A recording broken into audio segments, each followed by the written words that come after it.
사랑하는 성도 여러분, 오늘 추수감사 주일입니다. 여러분도 그렇지만 저도 이 목회하면서 온라인으로 추수감사 주일을 이렇게 드리게 되는 것은 우리 처음 경험하게 되는데요. 정말 오랫동안 기억에 남게 될 추수감사 주일 예배라고 생각이 됩니다. 저희가 1년 전에 우리가 기념사진을 찍은 사진이 있습니다. 추수감사절을 맞이하면서 우리 같이 한번 사진을 보도록 하겠습니다. 우리 이게 바로 1년 전에 우리가 추수감사 주일을 맞이하면서 같이 찍었던 사진인데요. 반가운 얼굴들이 있죠. 우리가 이렇게 대면해서 예배 드렸던 것이, 우리 추수감사절 예배 드렸던 것이 1년이 벌써 지났습니다. 세월이 참 흐르는 물처럼 빠르게 지나가고 있다는 생각을 하게 됩니다. 우리가 내년 추수감사주일에는 이렇게 서로 대면해서 친교하면서 예배를 드릴 수 있으리라고 이렇게 기대를 해봅니다. 우리가 1년을 돌이켜보면 이 특별히 이제 팬데믹으로 인해서 누구도 경험해 보지 못한 어쩔 수 없는 통제와 격리 속에서 참 어려움을 우리가 겪었고 또 지금도 겪고 있습니다. 우리가 이런 상황 속에서 우리가 추수감사절을 우리 맞이하게 되었는데요. 우리가 이런 시대에 우리가 무엇을 감사할 수 있을까? 오늘 읽었던 시편을 통해서 우리가 감사해야 할 기도 제목들을 깨닫는 그런 시간을 갖기를 원합니다. 시편 118편을 통해서 의인이 여호와께 무엇을 감사하고 있는지 살펴보고 우리가 은혜 받는 시간을 가지려고 합니다. 시편 118편의 배경은 성전에 제사를 드리러 올라가는 백성들 그리고 성전의 제사장들의 노래입니다. 아마도 여기서 말하는 성전은 바벨론 포로기 귀환했던 특별히 수룹바벨에 의해서 지어진 성전, 그러니까 솔로몬의 성전이 제일 성전이라고 하고 그 다음에 수룹바벨에 의해서 지어진 성전, 솔로몬의 성전보다는 초라하지만 그 성전을 제2성전이라고 합니다. 그래서 그 제2성전으로 우리가 추측할 수 있는데요. 전체적인 본문의 구조는 1절에서 18절까지 우리가 읽었던 본문이죠. 바로 성전에 올라가는 제사를 드리기 위해서 올라가는 백성들의 행렬을 묘사하고 있고 오늘 읽었던 본문입니다. 그 다음에 이어진 19절에서는 바로 성전 문에서 그 행렬이 성전 문에 서 있는 모습, 그리고 20절에서 27절까지는 그 성전의 그 행렬을 맞이하는 제사장들과 레위인들의 모습을 묘사하고 있습니다. 그리고 28절에 그 도착한 백성들의 화답과 마지막 29절에는 전체 합장, 이렇게 이 118편의 전체적인 구조가 그렇게 되어 있습니다. 이 시편은 하나님의 속성을 찬양의 이유로 나타내고 있습니다. 이 시인이 왜 하나님을 찬양하는지 하나님의 속성을 오늘 본문에서 자세히 설명하고 있는데요. 이 시는 수미상관의 형식을 가졌습니다. 수미상관이라는 것은 머리와 꼬리가 똑같은 말로 이렇게 연결되어 있다는 의미입니다. 그래서 그 첫 마디와 마지막 마디가 여호와께 감사하라. 그는 선하시며 그의 인자심이 영원함이로다. 이렇게 노래하고 있습니다. 바로 이 시인은 하나님께 감사해야 할 이유를 그 하나님의 속성을 설명하면서 말하고 있는데요. 그 첫 번째로 우리가 그 하나님의 속성으로 감사해야 될 이유를 첫 번째로 여호와는 고통 중에 응답하시기 때문에 시인은 감사하고 있습니다. 18편 5절에서 7절에 있는 말씀, 2절에서 4절까지의 말씀은 하나님의 선하시고 인자하심을 영원히 감사해야 된다, 이런 말씀을 하고 난 다음에 왜 우리가 하나님을 감사하는가 라고 했을 때 바로 고통 중에 응답하시는 분이다. 5절에 보면 고통 중에 여호와께 부르짖었더니 여호와께서 응답하셨다. 그리고 나를 넓은 곳에 세우셨다. 이렇게 표현하고 있습니다. 이 넓은 곳이라는 것은 의미상으로 자유롭게 하다, 이런 의미를 갖고 있습니다. 그러니까 고통 가운데 있을 때 하나님께 울부짖을 때 하나님께서 응답하시고 나를 자유롭게 해주셨다, 이런 의미죠. 그러니까 사실 이 시편의 역사적인 배경은 이제 성전을 건축할 때 그것을 방해했던 세력들로부터 이제 공격을 받을 때 그들로부터 지켜주시고 하나님 앞에 울부짖을 때 궁극적으로 보호하시고 성전을 건축하게 하셨다는 의미입니다. 하나님은 이 고통 중에 이렇게 성도들의 간절한 부르짖음에 대해서 반드시 응답해 주십니다. 이 70년 바벨론 포로기 이후에 귀환했던 그 히브리인들의 삶이 얼마나 고달팠을까요? 아무것도 없는 공터 가운데 새롭게 시작해야 되는 삶은 사실 우리가 상상을 초월하는 그런 고통의 순간들이 있었을 것입니다. 생존하는 것 자체도 어려운 현실 속에서 특별히 성전 재건이라는 사명을 완수해야만 했습니다. 결코 쉬운 일이 아니었습니다. 성전 재건을 방해하는 토착 세력들이 있었고 그런 고통 중에 그들은 여호와께 부르짖을 수밖에 없었어요. 그 부르짖음에 하나님은 응답하셨습니다.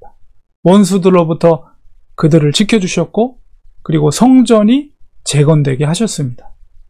그들이 성전이 재건되었을 때 얼마나 기뻤을까요? 오늘 본문의 내용은 바로 그 백성들이 성전에 감사의 제사를 드리기 위해서 그런 제물로 드릴 짐승들을 끌고 올라가는 모습을 묘사하고 있는 장면입니다. 하나님은 이렇게 응답하시는 하나님이다. 우리 앞에 놓여있는 큰 문제들 앞에서 우리 성도 여러분 걱정과 염려 속에 있지 마시고 하나님께 부르짖으시기 바랍니다. 하나님 반드시 응답하십니다. 특히 하나님의 귀한 사명을 위해서 우리는 더욱 기도해야 합니다. 주님께서도 너희는 무엇을 먹을까 마실까 입을까 염려하지 말고 먼저 그의 나라와 의를 구하라 이렇게 말씀하셨습니다. 우리가 간절히 부르짖어야 하는 것은 먼저 하나님의 나라와 뜻을 구하는 것입니다. 그리고 또한 그것을 깨달았을 때 순종할 수 있는 능력을 달라고 우리는 기도해야 합니다. 오늘 시편의 시인은 8절 9절에서 여호와께 피하는 것이 사람을 신뢰하는 것보다 나으며 여호와께 피하는 것이 고관을 신뢰하는 것보다 낫도다, 이렇게 하나님의 인자하심을 의지하는 것이 유익함을 노래하고 있습니다. 이것이 이미 그 시인의 체험된 신앙에서 우러나오는 고백이라고 할 수가 있죠. 우리의 삶 가운데 그런 응답이 체험되었을 때 우리 중심에서 기쁨과 감사로 하나님 앞에 노래할 수가 있습니다. 이런 감격과 감사가 우리 모두의 삶 가운데 충만하시기를 간절히 축원드립니다. 둘째로 이 시인은 여호와는 애워싸였을 때의 도우시기 때문에 감사하고 있습니다. 10절에서 13절의 말씀 가운데 문나라가 나를 애워쌌고 그들이 나를 애워싸고 그들이 벌들처럼 나를 애워쌌다. 반복해서 애워싸여 있는 자기의 모습을 고백하고 있습니다.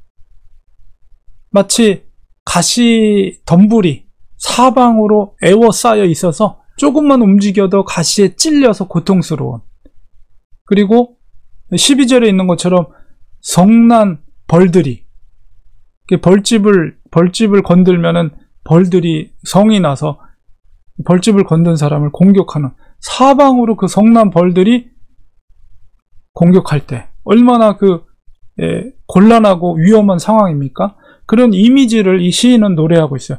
그런 에워싸인 상황 속에서, 그런 고통스럽고 위험한 상황 속에서 그 에워싸인 것을 여호와의 이름으로 모두 끊으리로다. 이 시인은 그렇게 말하고 있어요. 도우시는 그 하나님, 에워싸였을 때 도우시는 하나님. 그래서 그 가시 덤불이 불에 타서 더 이상 존재하지 않고 재만 남아버리고 완전히 자유로운, 모든 막힌 것들이 열리게 되는 그런 상황을 표현하고 있습니다. 그것이 바로 누구의 이름으로 가능한 것입니까? 바로 여호와의 이름으로 가능합니다. 얼마나 감사합니까? 시인은 그래서 그 감사를 표현하고 있는 것입니다. 우리 한국이 우리가 경험되지 못했지만 일제 30년 동안 나라를 빼앗긴 경험이 있습니다. 우리나라가. 그로 인해서 얼마나 많은 피해를 우리나라 사람들이 받았습니까? 창씨개명으로 우리 이름을 빼앗기고, 또 말이 있어도 말을 빼앗기고, 자유를 빼앗기고, 심지어 우리의 신앙을 빼앗겼습니다. 우리 주기철 목사님 그 일제치하에서 신사참배를 거부함으로 순교당했지 않습니까? 그런 상황, 나라를 빼앗긴 상황, 바로 그런 것들이 사방으로 우겨싸움을 당한 상황이죠. 그런 현실 가운데 놓여있을 때 얼마나 고통스럽겠어요. 이스라엘 민족도 역시 마찬가지로 70년 동안 나라를 빼앗겼고 그 땅에서 포로로 잡혀갔습니다.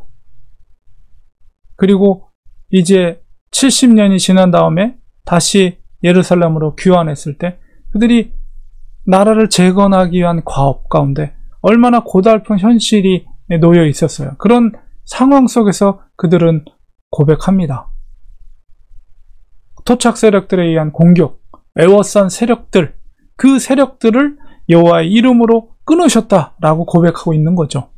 그래서 13절에 또한 대적들이 무력으로 밀쳐서 넘어뜨리려고 할 때도 여호와께서 나를 도우셨도다.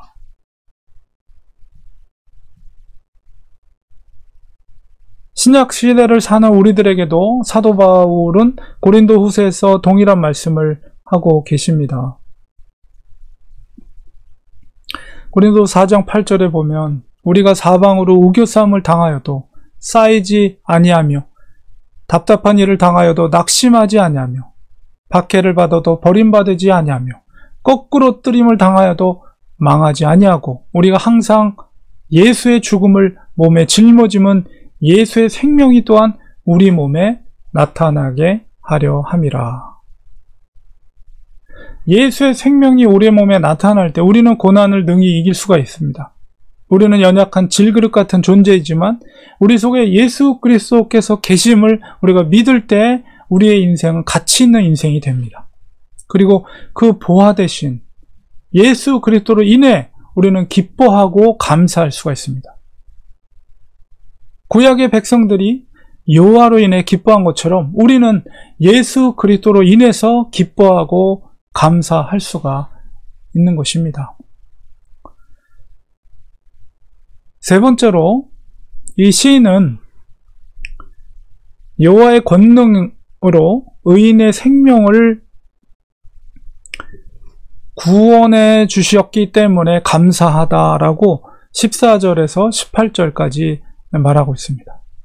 여호와는 나의 능력과 14절에 찬송이시오 또 나의 구원이 되셨도다. 그리고 여호와의 오른손이 권능을 베푸셨다. 구원을 베푸신 손이 뭡니까? 여호와의 오른손. 16절에도 여호와의 오른손이 높이 들렸다. 여호와의 오른손이 권능을 베푸셨다. 그것이 뭐예요? 구원해 주셨다는 거예요. 여호와의 오른손. 오른손이라는 것은 하나님의 권능과 힘을 상징하는 표현이죠. 하나님께서는 자기 백성을 구원하기 위해서 그 권능을 행하셨다는 것입니다. 하나님의 강하신 오른팔이 의인들을 지키시고 또한 구원하십니다. 하나님의 그 강하신 오른손이 또한 십자가에 죽으셨던 독생자 예수 그리스도를 살리시고 그 아들을 통해서 우리를 구원하셨습니다. 구원받은 백성이 해야 할 일이 무엇입니까? 18절에 보면 내가 죽지 않고 살아서 하나님의 그 오른손의 권능으로 우리를 살리셨기 때문에 살아서 여호와께서 하시는 일을 선포하리로다. 이렇게 고백하고 있습니다. 18절에 여호와께서 나를 심히 경책하셨어도 죽음에는 넘기지 아니하셨도다. 하나님의 강하신 오른팔이 구원하셨기 때문에 나를 살리셨다 고백하는 거죠. 여호와께서 하시는 일이 무엇입니까? 그것은 생명을 지키시고 구원을 행하시는 일입니다. 오늘날 우리에게 신약시대에 우리에게 그것은 무엇입니까? 예수 그리스도의 복음이죠. 하나님의 권능으로 아들을 살리시고 그 아들의 희생의 피값으로 구원의 길이 만민에게 열린 것입니다. 그러므로 구약의 시인처럼 우리들도 예수 그리스도의 복음을 선포해야 합니다. 그것이 하나님께서 하신 일입니다. 오늘 시편의 시인은 하나님의 선하심과 인자하심, 인자하심이라는 것은 히브리 말로 헤세드예요. 헤세드. 오늘 그 신약 말로 하면 아가페죠. 아가페의 사랑, 하나님의 사랑, 인자하심이 영원하심을 감사하고 있습니다. 우리들에게 향하신 하나님의 선하심과 인자하심은 바로 예수 그리스도를 통해서 나타나셨습니다. 오늘 본문 제가 18절까지만 읽었지만 이어지는 말씀 속에 118편 21절에서 23절까지 이어지는 말씀 속에 이렇게 기록되어 있습니다. 주께서 내게 응답하시고 나의 구원이 되셨으니 내가 주께 감사하리다. 하나님의 구원을 노래하고 있습니다. 감사하고 있습니다. 그러면서 이어지는 22절, 23절에 건축자가 버린 돌이 집 모퉁이의 머릿돌이 되었나니 이는 여호와께서 행하신 것이요 우리 눈에 기인 바로다. 이 건축자의 버린 돌이 집 모퉁이의 머릿돌이 되었다. 이 말씀을 사도 베드로는 사도행전 4장에서 인용하면서 이렇게 말씀하고 있습니다. 베드로가 성령이 충만하여 이르되 백성의 관리들과 장로들아 만일 병자에게 행한 착한 일에 대하여 이 병자는 성전 미문에 있었던 안진뱅이 그 일에 대해서 증거하는 거예요. 이 사람이 어떻게 구원을 받았냐고 오늘 우리에게 질문한다면 너희와 모든 이스라엘 백성들은 알라. 너희가 십자가에 못 박고 하나님이 죽은 자 가운데서 살리신 나사렛 예수 그리스도의 이름으로 이 사람이 건강하게 되어 너희 앞에 섰느니라. 이 예수는 너희 건축자들의 버린 돌로서 집 모퉁이의 머릿돌이 되었느니라. 다른 이로서는 구원을 받을 수 없나니 천하 사람 중에 구원을 받은 만한 다른 이름을 우리에게 주신 일이 없음이라 하였더라. 이 건축자들이 무엇을 의미합니까? 당시의 종교 지도자들입니다. 그들은 바로 버렸습니다. 예수 그리스도를 버렸습니다. 그러나 그 버린 예수님, 그분이 코너스톤이 되셨어요. 어디에 코너스톤이 되셨습니까? 성전의 모퉁이 돌이 되신 것입니다. 이 코너스톤이 성전의 기초가 되었다는 것. 예수 그리스도가 성전의 기초가 되셨다는 것을 바로 이 구약의 말씀을 인용해서 베드로가 설명하고 있습니다. 오늘 이 118편의 시편을 통해서 이스라엘의 재건과 회복을 위한 과정 속에서 백성들은 하나님의 선하심과 인자하심의 영원함을 감사하고 있습니다. 하나님의 인자하심, 헤세드, 아가페, 그 사랑이 무엇입니까? 바로 예수 그리스도를 통해 구원의 길을 여신 것입니다. 그러므로 그리스도인들이 감사해야 될 가장 큰 조건은 바로 오직 예수 그리스도입니다. 예수 그리스도만이 우리를 만족할 수 있습니다. 왜 그렇습니까? 다른 것에서는 생명을 찾을 수 없기 때문입니다. 세상에 아무리 많은 돈과 명예와 권력을 가져도 예수가 없다면 그것은 아무것도 아닙니다. Nothing입니다. Nothing.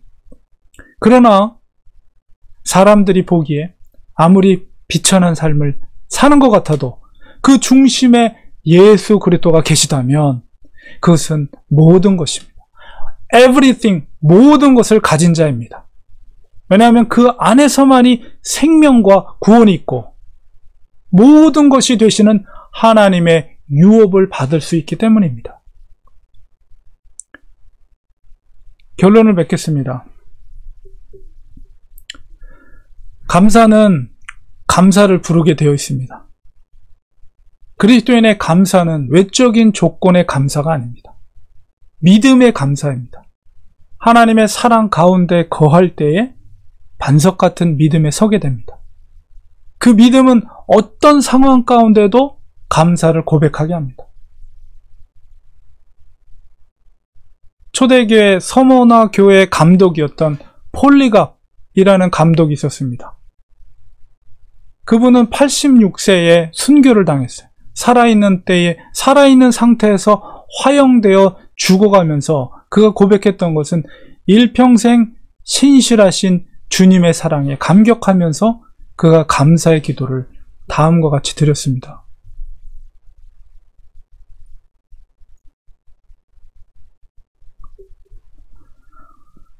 오 전능하신 주 하나님이여, 주의 사랑하는 아들 예수 그리스도의 아버지시여, 주께서 저를 오늘 이 시간을 위해 합당한 자로 여기시고 그리스도의 잔을 함께 마시고 수많은 주의 선교자들의 반열에 들어가게 해주시고 또한 성령의 능력으로 썩지 않고 영원한 생명의 부활을 기다리게 해주시니 참으로 감사하옵나이다.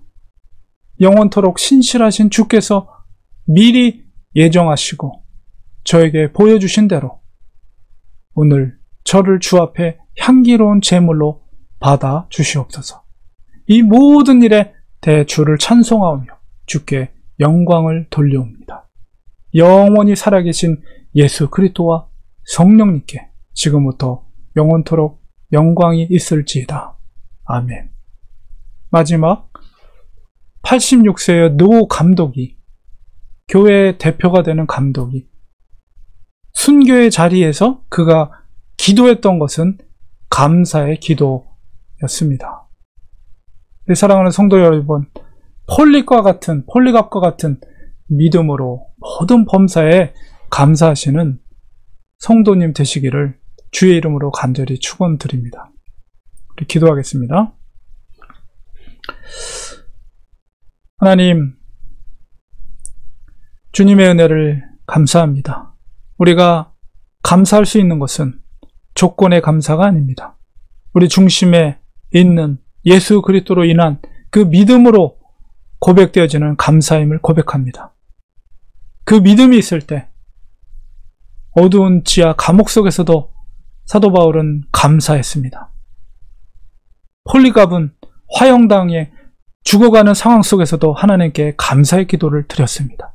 스데반 집사님은 돌을 맞아 죽어가는 가운데도 돌을 던지는 자들을 향해 축복하며 감사의 기도를 드렸습니다. 하나님, 우리에게도 그런 반석 같은 믿음을 주셔서 상황을 넘어서 믿음으로 고백할 수 있는, 감사를 할 수 있는 우리들이 되게 하여 주시옵소서. 예수님의 이름으로 간절히 기도리옵나이다. 아멘.